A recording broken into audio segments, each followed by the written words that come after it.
Après avoir amorcé un déconfinement partiel le 6 juillet, le Kenya durcit les mesures de confinement face à la hausse des nouveaux cas de contamination dus au coronavirus. Alors que le pays a vu le nombre de ces cas tripler en un mois pour atteindre 17 975, dont 285 décès, le chef de l'État a annoncé dans son adresse à la nation un couvre-feu prolongé de 30 jours, la fermeture des restaurants dès 19h, la fermeture totale des bars jusqu'à nouvel ordre et l'interdiction de vente de l'alcool sur l'ensemble du territoire.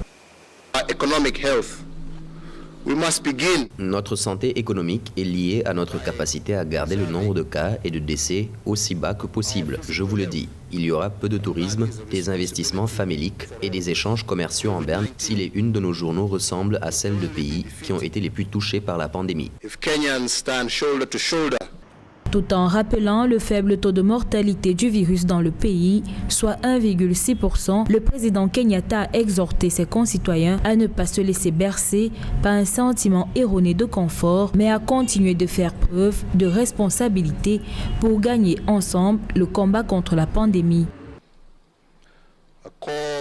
Aujourd'hui, j'en appelle à la responsabilité collective et individuelle de tous et de chacun face à cette pandémie. Chacun d'entre nous doit observer tous les protocoles mis en place pour limiter la propagation du Covid-19. Ceux-ci comprennent le port du masque, le respect des distanciations sociales ou encore l'usage des solutions hydroalcooliques.